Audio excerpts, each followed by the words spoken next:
Steve Turano here with Ask a Real Expert. Brad shot me this question. Hey Steve, my bench has gone from 245 to 295. Hey, that's fantastic.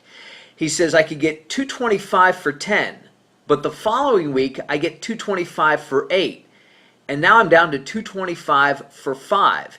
He says it just seems like my strength doesn't last. Now, Brad, this brings up a bunch of questions in my mind. Number one, how often are you training chest? Number two, how many exercises are you doing?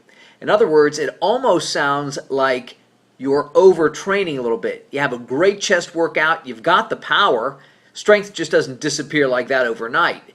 But I'm thinking you possibly may be overtraining by either doing too many exercises, which is not really that big a deal, but not offering your body enough rest before you train chest again, or before you train another pressing type movement like shoulders or triceps.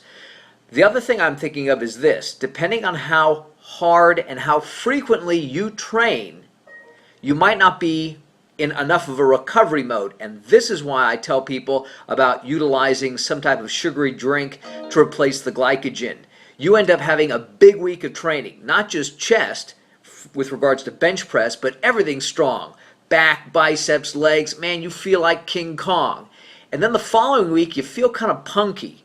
Man, you just don't have it. You know, the snap isn't there, the strength isn't there, and this is because you have not replaced the glycogen in the muscles. The amount of energy you have available is just not there. So you're okay, but you just don't feel the same.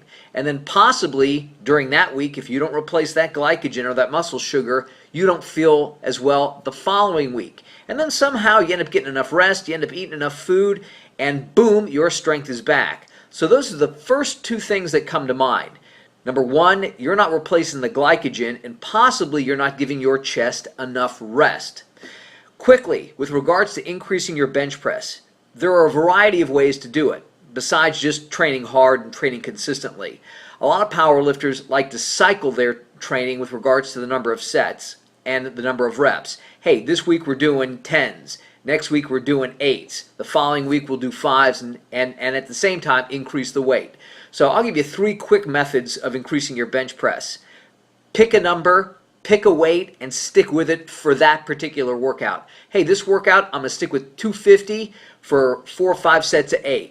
That's it. I don't have to worry about going heavier, lighter. Or, number 2, you can pyramid up by going, I'm going to do 225, 255, 275, and as you pyramid up, you drop the reps. And then eventually, after your max, you then take a light set, drop the weight significantly, let's say like 50 pounds, and get 8 to 10 reps to finish out the workout.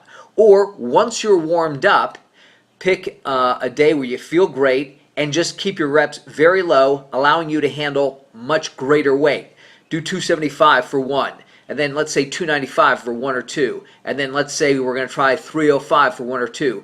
And even though it's 1 or 2 reps, the intensity with which you contract the muscles is significant, again, allowing for greater adaptation. And you'll be amazed at 1 or 2 heavy reps or 1 or 2 heavy sets where you're getting 1 or 2 reps, how much that'll tire you out. All right, I'm Steve. Train hard, train smart.